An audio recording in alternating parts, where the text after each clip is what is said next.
بسم الله الرحمن الرحيم. الحمد لله والصلاة والسلام على سيدنا محمد وعلى آله وأصحابه أجمعين.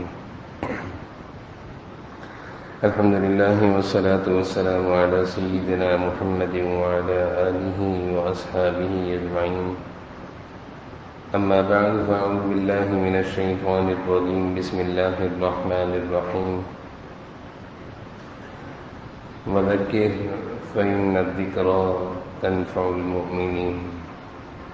صدق الله مولانا العظيم.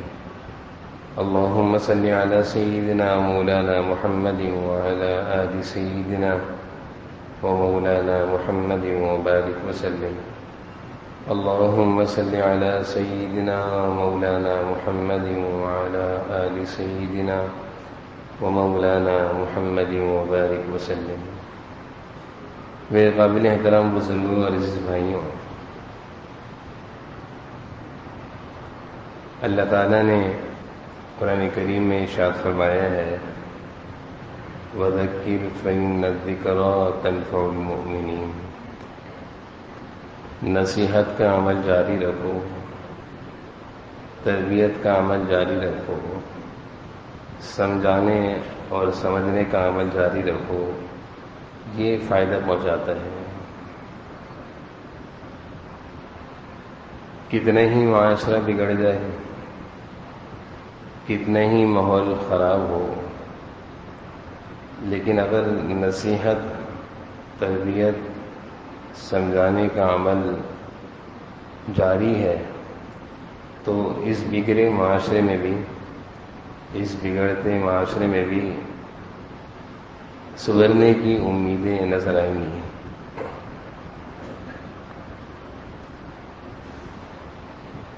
ہمارے ہاں ایک چیز بڑی عجیب سی ہوتی ہے کہ مایوسی اور نا امیدی سمجھانے سے، نصیحت کرنے سے بہت جلدی ہو جاتی ہے. کسی کو سمجھایا، نصیحت کی اور اس نے بات کو نہیں لیا تو مایوس اور نا امید ہو جاتے ہیں. جبکہ مایوس اور نا امید نہیں ہونا چاہیے، اپنی ذمہ داری کو ادا کرتے رہنا چاہیے. اس ذمہ داری کے نتائج اللہ تعالیٰ اچھی شکلوں میں دکھاتے ہیں.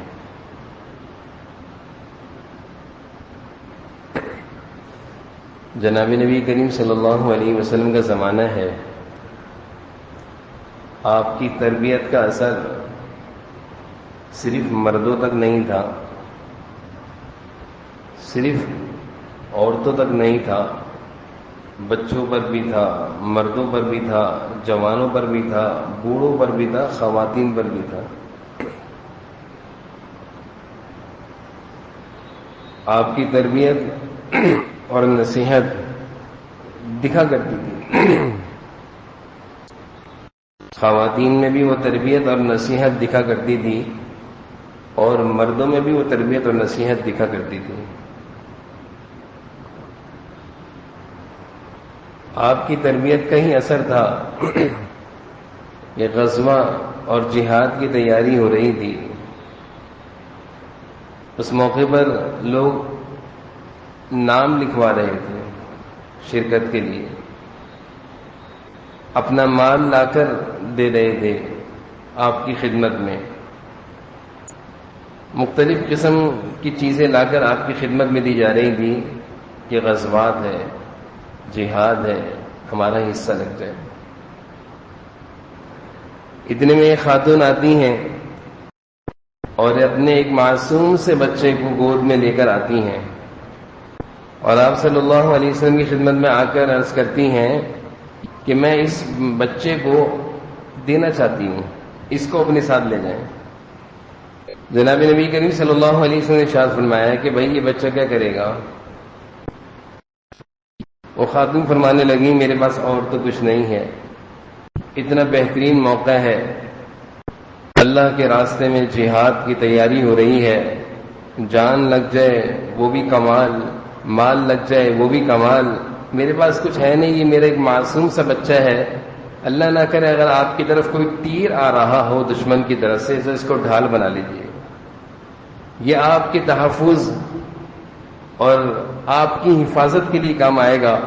کل کو میں اللہ کے دربار میں یہ کہہ سکوں گی اللہ عظیم فریضہ جہاد کے لیے اعلاء کلمت اللہ کے لیے میرے پاس کچھ نہیں تھا، لیکن میں نے تیرے نبی کے تحفظ کے لیے اپنے معصوم سے بچے کو ڈھال بنا کر تیرے راستے میں دے دیا. یہ تربیت کا اثر ہوتا ہے. یہ تعلیم اور تربیت کا اثر ہوتا ہے. اگر تعلیم اور تربیت نہ ہو تو گری پڑی چیزیں بھی دینا مشکل ہوتی ہیں، نکالنا مشکل ہوتی ہیں. اور تعلیم اور تربیت ہو تو اپنے مہنگی ترین، قیمتی ترین، محبوب ترین چیزیں لختے جگر کو بھی اللہ کے راستے میں دینا آسان ہوتا ہے. تربیت اور حضرت انس رضی اللہ عنہ کے بارے میں آتا ہے کہ جناب نبی کریم صلی اللہ علیہ وسلم جب ہجرت کر کر مدینہ تشریف لائے تو مدینہ کے لوگ آپ کی زیارت کو آ رہے تھے، ملاقات کو آ رہے تھے. مدینہ کے لوگوں کے لیے بڑی خوش نصیبی تھی کہ اللہ کے نبی کے مبارک قدم ہمارے شہر میں آ گئے ہیں اور ہم آپ کے میزبان بن گئے ہیں. یہ ان کے لیے بہت بڑی خوش نصیبی تھی. تو حضرت انس رضی اللہ عنہ کی والدہ نے دیکھا کہ مدینہ کے لوگ آپ کی خدمت میں آ رہے ہیں اور اپنی حیثیت اور استعداد کے مطابق ہدیہ لا رہے ہیں. ایک طریقہ ہے، کسی کی خدمت میں جاتے ہیں تو محبت کے طور پر ہدیہ پیش کرتے ہیں. حضرت انس رضی اللہ عنہ کی والدہ نے دیکھا کہ میرے پاس تو کچھ ہے نہیں، تو ان کا یہ بیٹا تھا حضرت انس. کم عمر تھا، بچپنا تھا. آپ صلی اللہ علیہ وسلم کی خدمت میں حضرت انس کی والدہ ان کی انگلی پکڑ کے لے آئیں اور کہنے لگی اللہ کے رسول، لوگوں نے آپ کی خدمت میں آپ کی ملاقات کے وقت آپ کو مختلف قسم کے ہدیے دیے، میرے پاس تو کچھ ہدیہ دینے کو نہیں تھا. میں اپنا یہ ایک ہی بچہ ہے، ایک لوتا بیٹا ہے، یہ میں آپ کو دینا چاہتی ہوں اور یہ ہمیشہ کے لیے آپ کے ساتھ رہے گا، آپ کے لیے وقف ہے، آپ کی خدمت کے لیے وقف ہے، بس یہ آپ ہی کے پاس رہے گا. آپ صلی اللہ علیہ وسلم نے ان کے اخلاص کو دیکھا، ان کے جذبے کو دیکھا، ان کے خلوص کو دیکھا. آپ نے انس رضی اللہ عنہ کو قبول کر لیا کہ ٹھیک ہے. پھر انس کیسے قبول ہے کہ آپ صلی اللہ علیہ وسلم کی دنیا سے پردہ فرمانے تک، آخری سانس تک حضرت انس آپ صلی اللہ علیہ وسلم کی خدمت میں لگے رہے. کیا تھا؟ یہ تربیت تھی نا، یہ تربیت تھی. اس خاتون حضرت انس کی والدہ کی بھی تربیت تھی اور اس بچے کی بھی تربیت تھی. تو تربیت اور نصیحت کا عمل ہو تو ایسے نظارے بھی دکھا کرتے ہیں. اور اگر تربیت اور نصیحت نہ ہو تو ہم اپنے بچوں کو دنیا کے لیے قربان کرتے ہیں، دین کے لیے قربان کرنا ہمیں سمجھ میں بھی نہیں آتا،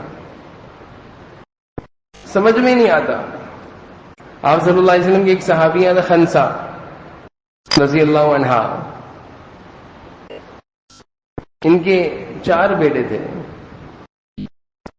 اپنے بیٹوں کی پرورش اور تربیت اس انداز میں کیا کرتی تھی کہ اپنے ساتھ کھلانا پلانا، نصیحتیں کرنا، سمجھانا، اٹھتے بیٹھتے باتیں کرنا، نصیحت کی باتیں کرنا، یہ ان کا معمول تھا. آج کے والدین تو کہتے ہیں وقت ہی نہیں ہے، اولاد سے ملاقات ہی نہیں ہوتی، ٹائم ہی نہیں ملتا، ہفتہ ہو جاتا ہے، ٹائمنگ ایسی ہے کہ ملاقات ہی نہیں ہوتی. تو حضرت خنسا رضی اللہ عنہ کی کا 4 بیٹے، ان کا معمول تھا اپنے بچوں سے باتیں کیا کرتی تھی. اکثر اپنے بچوں سے کہا کرتی تھی بیٹا تم اس ماں کی اولاد ہو جس ماں نے اپنے بھائیوں کو رسوا نہیں کیا، اور اس ماں کی اولاد ہو کہ جس نے تمہارے باپ کی امانت میں خیانت نہیں کری ہے. تمہارے باپ کے ساتھ میں نے خیانت نہیں کری جب سے میرا نکاح ہوا ہے. اکثر یہ کہا کرتی تھی، ان کی زبان پر یہ جملے آیا کرتے تھے. جب سمجھا رہی ہوتی تھی تو بیچ میں یہ بات آ جایا کرتی تھی. تو یہ ایک دن بیٹوں نے پوچھ لیا، اماں بہت ساری نصیحتیں کرتی ہیں، سب سمجھ میں آتی ہیں، لیکن یہ جو آپ کا جملہ ہے یہ سمجھ میں نہیں آتا. آپ بیچ میں اکثر یہ کہا کرتی ہیں کہ میں نے اپنے بھائیوں کو رسوا نہیں کیا شادی سے پہلے، اور شادی کے بعد میں نے تمہارے ابا کی امانت میں خیانت نہیں کری.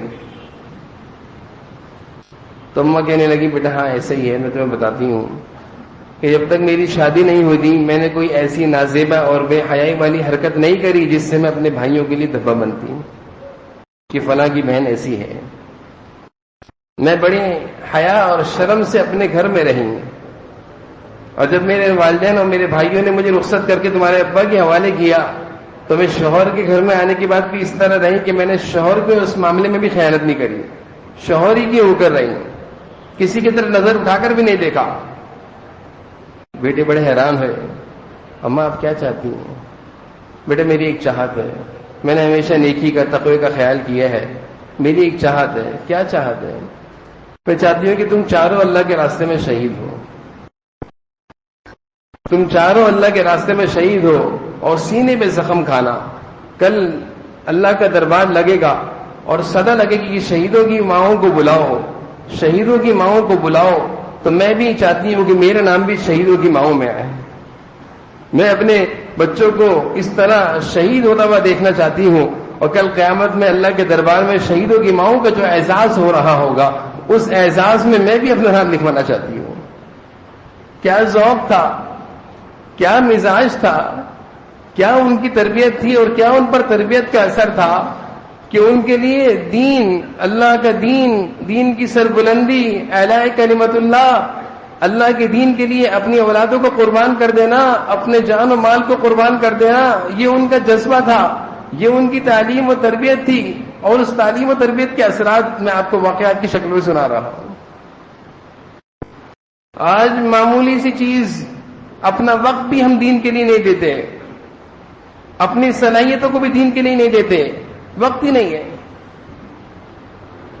جب انسان کے اندر دین نہیں ہوگا تو اولادوں میں کیسے منتقل ہوگا؟ جب ہمارے اندر نیکی اور تقوی نہیں ہوگا تو اولادوں میں کیسے منتقل ہوگا؟ ہم کیسے اپنے گھر کا ماحول دیندار والا ماحول بنا سکیں گے؟ خود ہم اپنے آپ کو بنانے کو تیار نہیں ہیں تو بچے کیسے بنیں گے؟ جب والدین کی زبانوں پر گانے ہوں گے تو بچوں کی زبانوں پر قرآن کی تلاوت ہوگی. جب والدین کی گیدرنگ اور ان کے دن بھر کے اوقات دنیا داریوں میں اور فروش ماحول میں اور بے حیائیوں کی تقاریب میں گزریں گے تو بچے کیا سبق لیں گے؟ کیا سیکھ رہے ہیں؟ ہم بچوں کو کیا تربیت دے رہے ہیں؟ حضرت خواجہ معین الدین چشتی اجمیری رحمہ اللہ کے بارے میں آتا ہے، ایک موقع میں اپنے گھر میں آئے اور بڑا خوش تھے. تو والدہ کہنے لگی بیٹا آج بہت خوش ہے تو. بوڑھی ماں تھی تو کہنے لگے اماں کیوں خوش نہ ہوں؟ 70,000 ہندو میرے ہاتھ پر مسلمان ہوئے ہیں اور اس سے زیادہ کی تعداد میں مسلمانوں نے میرے ہاتھ پر گناہوں سے توبہ کی ہے. آج کا دن میرے لیے بڑی خوشی کا دن ہے کہ میں نے اتنے سارے لوگوں کو اللہ سے جوڑ دیا، اللہ کا تعارف کرایا. تو ماں رونے لگی، کہنے لگی بیٹا اس میں تیرا کمال ہے. تو کیا سمجھتا ہے تیرا کمال ہے؟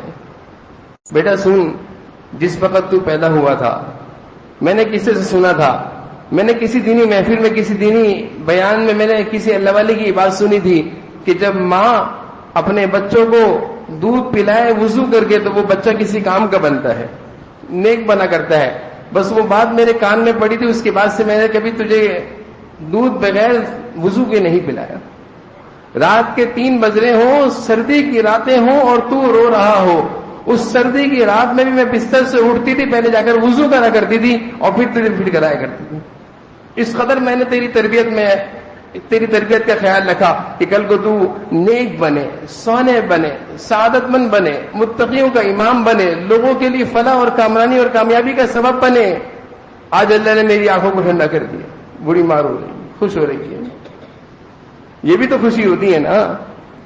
آج دنیا کی خوشیوں کو دیکھ کر ہم خوش ہوتے ہیں کہ آج بچہ اتنا لاکھ کما کر لا رہا ہے، آج بچہ اتنی بڑی گاڑی میں بیٹھ کر آ رہا ہے، آج بچہ اتنے بڑے عہدے اور منصب کی سیٹ پر بیٹھا ہوا ہے، آج بچے کا نام بڑے اعزاز سے لیا جا رہا ہے. دنیا کے عہدوں پر ہم بڑا خوش ہوا کرتے ہیں، لیکن سچ عرض کر رہا ہوں جنت میں، آخرت میں ان عہدوں کی کوئی قیمت نہیں ہوگی. ان عہدوں پہ خوشی سے انکار نہیں ہے. یہ دنیا ہے، آتی ہے، محنت سے آتی ہے، اس کا انکار نہیں ہے، لیکن والدین کی خوشی اس سے بڑھ کر اس وقت ہو کہ جب والدین اپنی اولاد کو دیکھیں، بیٹا آج میں نے تجھے پہلے صف میں نماز پڑھتا ہوا دیکھا، میری آنکھیں خوش ہو گئیں. بیٹا آج میں نے تیرے ہاتھ میں قرآن کی تلاوت کرتے ہوئے دیکھا، آج تو نے میرا دل ٹھنڈا کر دیا. بیٹا آج تو بڑوں کے اعزاز میں کھڑا ہو گیا تھا، ان کے اکرام میں کھڑا ہو گیا تھا، میرا دل ٹھنڈا ہو گیا. بیٹا آج ابا تجھے کسی بات پر ڈانٹ رہے تھے، تیری آنکھیں جھکی ہوئی تھی، تو ڈانٹ آنکھیں نیچے کر کے سن رہا تھا، میرے بڑے خوشی ہوئی. یہ بھی تو خوشی ہے، یہ بھی تو خوشی ہے. اس خوشی کا تصور ہی نہیں ہے اس دل میں، اس خوشی کا تصور ہی نہیں ہے. ہر باپ کی تمنا ہے میرا بیٹا اتنا بڑا فیکٹری کا مالک ہو، اتنا بڑا عہدے منصب پر ہو اور اتنے لاکھوں کما کر لائے. سب کی یہی تمنا ہے، اسی کے پیچھے دوڑ رہے ہیں، اسی کے پیچھے لگے ہوئے ہیں، اسی کی محنت میں لگے ہوئے ہیں. لیکن کس باپ کی تمنا ہے کہ میرا بیٹا پہلی صف کا نمازی ہو، قرآن کا اچھا پڑھنے والا ہو، اچھے اخلاق اچھے کردار کا عادی ہو، تہجد گزار ہو؟ کس باپ کی تمنا؟ کسی کی تمنا ہی نہیں ہے. تو تربیت کا ایک پہلو یہ بھی تھا، ختم ہو گیا ہمارے درمیان سے، ختم ہو گیا ہمارے درمیان سے. ہم بھول گئے تربیت کے اس پہلو کو کہ مائیں اور والدین اپنے بچوں کو اس طرح تیار کیا کرتی تھیں، اس طرح بنایا کرتی تھی. کل کو یہ بنیں گے. امام بخاری رحمہ اللہ کے بارے میں واضح کتابوں میں لکھا ہوا ہے. ان کی پیدائش پر، ان کی والدین کی پیدائش سے پہلے تہجد گزار خاتون تھیں، اور اس خاتون کی ایک ہی دعا تھی، اے اللہ مجھے بیٹا دے دیں، اور میں چاہتی ہوں میرا بیٹا مشرق اور مغرب میں گھوم کر تیرے محبوب کی حدیثوں کو عام کرے. یہ دعا تھی. معصوم سے بچہ ہے، یہی دعا کر رہی ہے. کسی کو کیا پتا تھا یہ بچہ بڑے ہو کر امام بخاری بنے گا؟ لیکن ماں کی دعائیں، والدین کی دعائیں اثر رکھتی ہیں، اثر رکھتی ہیں. کسی بزرگ نے فرمایا کہ کسی شخص کے لیے ساری دنیا کے غوث، قطب، ابدال، سارے دنیا کے ولی مل کر دعا کریں، اس دعا کی قبولیت میں شک ہے، ہو سکتا ہے قبول نہ ہو. لیکن کسی بچے کے لیے اس کے بوڑھے ماں باپ گنہگار ہی کیوں نہ ہو، گنہگار ہی کیوں نہ ہو، وہ اگر اس کے لیے ہاتھ اٹھا کر دعا کر دیں، اس کی دعا کی قبولیت میں کوئی شک نہیں. یہ دعا ضرور اوپر جائے گی، یہ دعا ضرور اوپر جائے گی. وقت ہی نہیں ہے اولاد کے لیے دعا کرنے کا کہ ہم دعائیں کریں، اللہ سے مانگیں گے اللہ ہماری اولاد کو بھی نیک بنا، صالح بنا، ہماری آنکھوں کی ٹھنڈک بنا. اللہ تعالیٰ قرآن میں سکھا رہے ہیں ربنا هب لنا من ازواجنا وذرياتنا قرة اعین. اللہ تعالیٰ سے کہو کہ اللہ ہمارے گھر والوں کو، ہمارے بچوں کو، ہماری اولادوں کو ہماری آنکھوں کی ٹھنڈک بنا دیجیے. اللہ تعالیٰ سکھا رہے ہیں وجعلنا للمتقین اماما، اے اللہ ان کو متقیوں کا امام بنا دے. کبھی یہ دعا مانگی ہے؟ کبھی ہم نے اپنے بچوں کے لیے دعا مانگی ہے، سیکھی ہے؟ وقت ہی نہیں ہے، سیکھنے کا وقت ہی نہیں ہے. ساری دنیا میں چکر لگائیں گے، ساری دنیا کے لیے خوار ہوں گے، ساری دنیا سیکھیں گے، دنیا کی تعلیم سیکھیں گے، لیکن یہ قرآن کی اتنی سی دعا جس سے بہت سارے مسئلے انہوں نے نہیں سیکھی. علماء فرماتے ہیں اس دعا کے بارے میں کہ جو دن میں 21 مرتبہ اس دعا کا معمول بنا لے، اللہ تعالیٰ اس کی اولاد کو اس کے لیے آنکھوں کی ٹھنڈک بنائیں گے. اللہ تعالیٰ اس کی اولاد کو متقیوں کا امام بنائیں گے، نیک صالح بنائیں گے. اس دعا کا قرآن کی آیت ہے ربنا هب لنا من ازواجنا وذرياتنا قرة اعین وجعلنا للمتقین اماما. 21 مرتبہ اپنی اولاد کی نیت سے پڑھے. کتنا ٹائم لگتا ہے؟ بہرحال تربیت کا جو ایک ذمہ داری تھی، اور تربیت جو ایک والدین پہ ذمہ داری ڈالی گئی تھی، اور تربیت جہاں ہونی چاہیے تھی وہاں سے تربیتیں ختم ہو چکی ہیں. اللہ کرے تربیت کا احساس پیدا ہو جائے، اپنی ذمہ داری کو ہم ذمہ داری سمجھ لیں، اور اپنے بچوں کو ایک اچھا انسان بنا کر معاشرے کا ایک فرد بنائیں جو دوسروں کے لیے خیر خواہی کا سبب بنے، اللہ کا نیک صالح بندہ بنے. اس پر آنے کی ضرورت ہے. اپنی تربیت بھی ضروری ہے.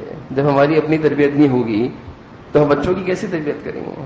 جب ہم خود تربیت سے خالی ہوں گے ہم بچوں کی کیسے تربیت کریں گے؟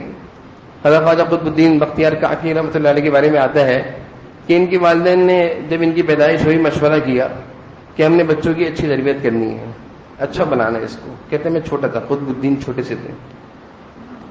اما نے ابا سے کہا کہ میں اس کو جب بھی کھانا دوں گی تو میں اس طرح کھانا دوں گی کہ اس کا تعلق اللہ سے جڑے گا. اور معمول بنا لی کہ جب بچہ مدرسے سے پڑھ کر آتا تھا، مکتب سے پڑھ کے آتا تھا، تو وہ کہتے تھے اما بھوک لگ رہی کھانا دے دیں. اما کہتے تھے پہلے 2 رکعت پڑھو، اللہ سے مانگو اللہ دیں گے.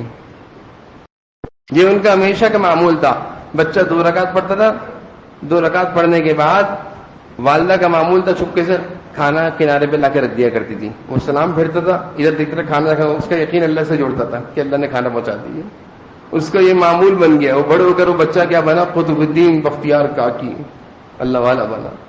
اللہ تعالیٰ سے دعا ہے کہ اللہ تعالیٰ ہم سب کو تربیت اور نصیحت والے عمل پر کھڑا کر دیں اور ہمیں اپنی تربیت کی بھی اللہ تعالیٰ فکر عطا فرمائیں اور جن کی ہم پر ذمہ داریاں ہیں ان کی تربیت کی بھی اللہ تعالیٰ ہمیں توفیق عطا فرمائیں. واخر دعوانا